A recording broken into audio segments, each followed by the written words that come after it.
అందరికీ నమస్కారం. ఇప్పుడే హాస్పిటల్ ఐసీయూలో ఉన్న శ్రీతేజ్ ఐసీయూలో చూసి బయటికి వస్తున్నాను. డాక్టర్స్ అందరితోటి నేను మాట్లాడాను. అబ్బాయి రోజు రోజుకి రికవర్ అవుతున్నారు. లాస్ట్ 14 డేస్లోనూ పర్టికులర్ లాస్ట్ 10 డేస్లో రికవరీ కనపడుతుంది. బట్ చాలా టైం పట్టొచ్చు అని కూడా చెప్పారు. ఇలాగా ఆ అబ్బాయి కోలుకోవడానికి ఏమైనా చేయడానికి మేము సిద్ధంగా ఉన్నాము. అది కాకుండా ప్రభుత్వం కూడా వచ్చి మేము దీన్ని తీసుకుంటాము, ఈ అబ్బాయిని సంపూర్ణ ఆరోగ్యంతో చూడడానికి ప్రభుత్వం కూడా ముందు రావడం చాలా అభినందనీయం.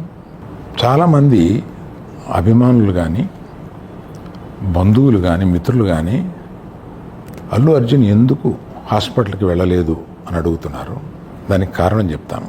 స్టాంపేడ్ జరిగిన రోజు మరుసటి రోజు మార్నింగే అల్లు అర్జున్ వద్దామని అనుకుంటే హాస్పిటల్ అధికారులు నిన్నే కదా జరిగింది, ఇవాళ ఈ హాస్పిటల్కి వచ్చి ఇక్కడ ఇంకొక ఇన్సిడెంట్ని ఎందుకు అవాయిడ్ చేయమని చెప్పి అడిగారు. కరెక్టే కదా అనిపించింది.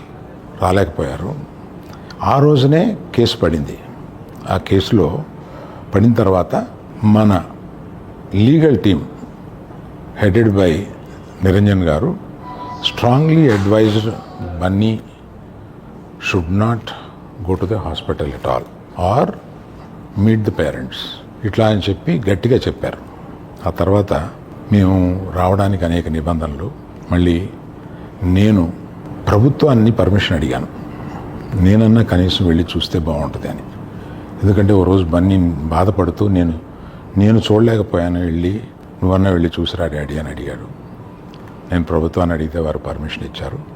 ఈ పర్మిషన్ నాకు ఇచ్చిన చీఫ్ మినిస్టర్ గౌరవనీయులు రేవంత్ రెడ్డి గారికి, పోలీస్ శాఖకి, మన హాస్పిటల్ అధికారులు, సిఇఓ గారు అభిమన్యు, మెడికల్ డైరెక్టర్ సంబిత్ గారు, వీరందరికీ, హాస్పిటల్ వర్గానికి అందరికీ నా కృతజ్ఞతలు తెలియజేస్తున్నాను.